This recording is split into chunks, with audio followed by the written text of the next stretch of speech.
Hello friends, ओम श्री गणेशाय नमः। ओम नमः शिवाय। आप सभी का स्वागत है आपकी अपनी यूट्यूब चैनल पर। फ्रेंड्स, आज हम आपको इस वीडियो में बताने जा रहे हैं श्रावण मास महात्म्य की 8वें अध्याय की कथा के बारे में, जिसको सुनने मात्र से ही प्राप्त होती हैं सभी प्रकार की सिद्धियां। फ्रेंड्स, वीडियो शुरू करने से पहले आपसे रिक्वेस्ट है, अगर आप हमारे चैनल पर नए हैं और आपने अभी तक चैनल को सब्सक्राइब नहीं किया है तो प्लीज़ सब्सक्राइब कीजिएगा चैनल को, साथ ही प्रेस कीजिएगा बेल आइकन को, जिससे नए वीडियो से रिलेटेड नोटिफिकेशन आपको तुरंत प्राप्त हो सके। और वीडियो पसंद आने पर वीडियो को लाइक और शेयर जरूर कीजिएगा, ताकि सभी भक्तों को इस वीडियो का लाभ प्राप्त हो सके। और कमेंट बॉक्स में ओम नमः शिवाय जरूर लिखिएगा।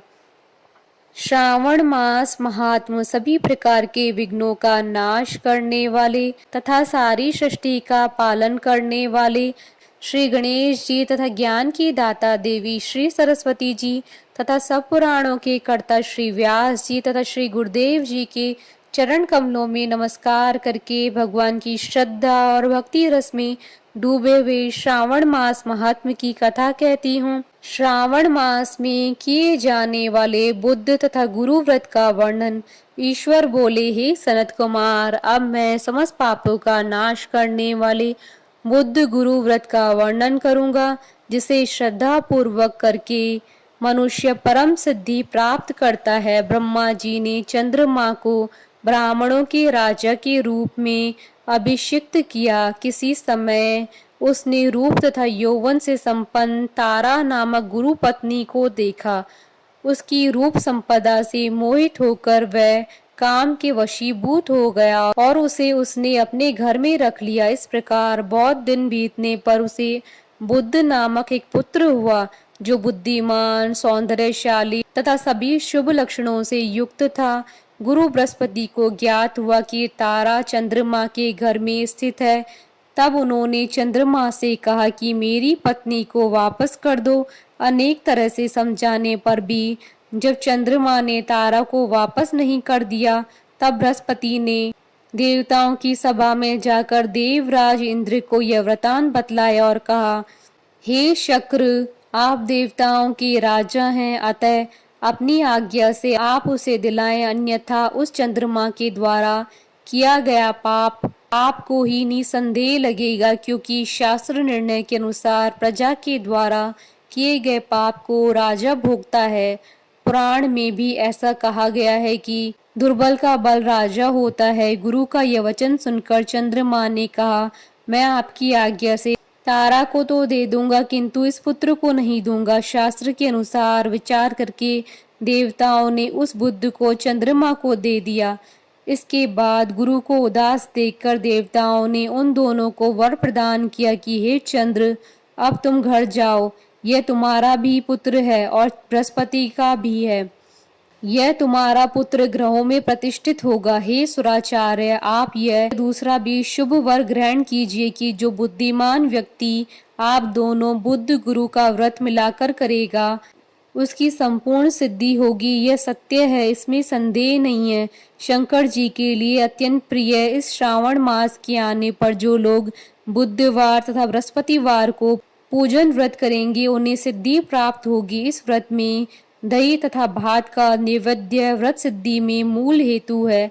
स्थान भेद से आप दोनों की मूर्ति लिखकर पूजन करने से भिन्न भिन्न फल प्राप्त होता है। यदि कोई हिंडोले के ऊपरी स्थान पर आप दोनों की मूर्ति लिखकर पूजन करे तो वह सर्वगुण संपन्न तथा दीर्घायु पुत्र प्राप्त करेगा। यदि मनुष्य कोषागार में मूर्ति को लिखकर पूजन करता है तो उसके कोष बढ़ते हैं और वे कभी क्षय को प्राप्त नहीं होते। इसी प्रकार पाकाल्य में पूजन करने से पाक वृद्धि और देवालय में पूजन करने से उनकी कृपा प्राप्त होती है। शय्यागार में लिखकर पूजन करने से स्त्री का वियोग कभी नहीं होता है। धान्यागार में लिखकर पूजन करने से धान्य की वृद्धि होती है। इस प्रकार मनुष्य उन फलों को प्राप्त करता है। इस प्रकार 7 वर्ष तक करने के बाद उद्यापन करना चाहिए। उद्यापन से पहले दिन अधिवासन करके रात्रि जागरण करना चाहिए। स्वर्ण की प्रतिमा बनाकर विधि पूर्वक 16 उपचारों से पूजन करने के पश्चात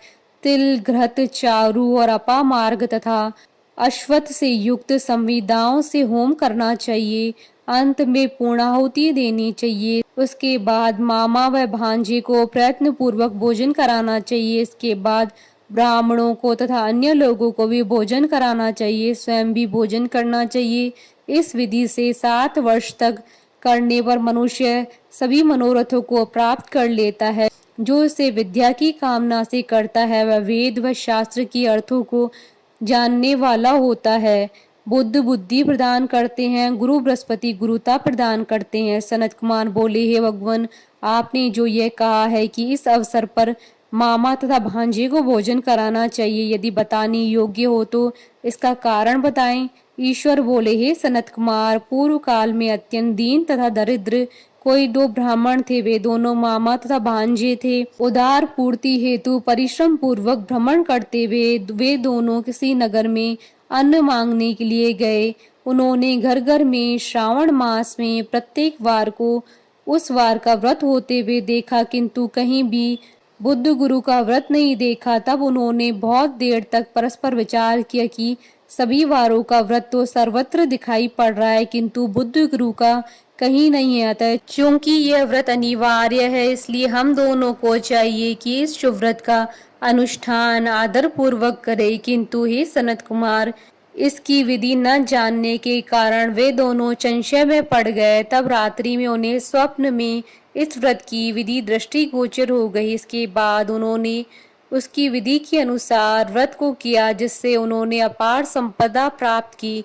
प्रतिदिन उनकी संपत्ति बढ़ने लगी और सभी लोगों को ज्ञात भी हो गई। इस प्रकार 7 वर्ष तक करके वे पुत्र व पौत्र आदि से संपन्न हो गए। उसके बाद उनके ऊपर प्रसन्न होकर बुद्ध व गुरु प्रकट हुए और उन्होंने उन दोनों को वर दिया, आप दोनों ने हम दोनों के निमित्त इस व्रत को प्रवर्तित किया है। अतः आज से कोई भी इस शुभ व्रत को करे, उसे इस व्रत की समाप्ति पर मामा तथा भांजे को प्रयत्न पूर्वक भोजन कराना चाहिए। इस व्रत के प्रभाव से उसे सभी कामनाओं की परम सिद्धि हो जाती है और अंत में चंद्र सूर्य पर्यंत उसका हमारे लोक में वास होता है।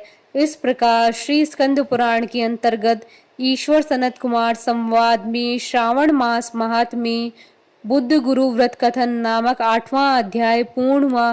बोलिए भगवान शंकर माता पार्वती जी की जय। हमारे साथ इस वीडियो में अंत तक बने रहने के लिए आपका धन्यवाद। ओम श्री गणेशाय नमः। ओम नमः शिवाय।